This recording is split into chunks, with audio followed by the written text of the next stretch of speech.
चलिए क्वेश्चन देखते हैं अभी 48। An ideal gas initially at 0 degree Celsius temperature is compressed suddenly to 1/4 of its volume if the ratio of specific heat at constant pressure to that at constant volume is 3/2. The change in temperature due to the thermodynamic process. देखिए suddenly compress है ना, कौन सा process होगा फिर suddenly compress में? Adiabatic. Suddenly compress करे या फिर इंसुलेटेड हो पूरा, तो in both cases it is adiabatic process.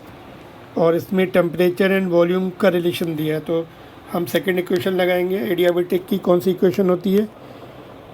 T(V⁻⁻⁻1) is equal to constant, है ना। इसको दो केसेस के लिए लगा सकते हैं, है ना। इनिशियल एंड फाइनल स्टेट के लिए T1V1⁻⁻1, T2V2⁻⁻1, T1 0 degree Celsius that is 273 kelvin, V1⁻⁻1 as it is. T2 हमें निकालना है V2 1/4 ऑफ इट्स वॉल्यूम, तो V2 will be V1/4, V1 is the initial.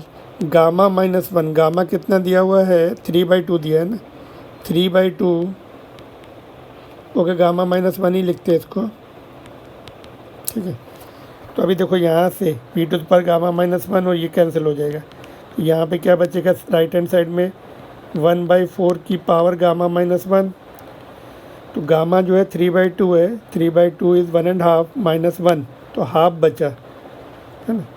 तो ये आपका 273 है, इधर T2, और ये 4 का अंडर रूट हो गया तो 2 बचा, तो ये T2 आपका आ गया 2 × 273।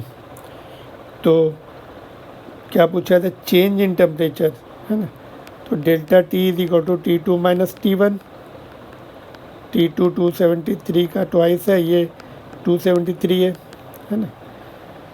तो ये 273 कॉमन आ गया, 2 - 1 मतलब डबल हो रहा है, तो उसका 273 बचने वाला है ना, 273 केल्विन। तो आंसर है 273 kelvin. Hope it is clear to you.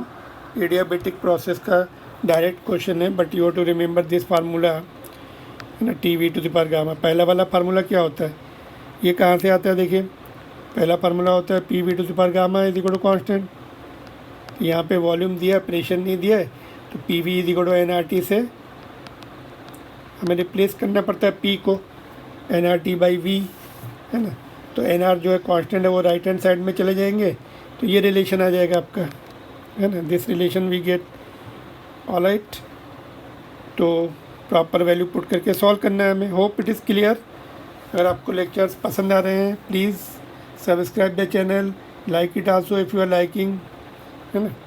चलिए moving on to the next question now. Thank you.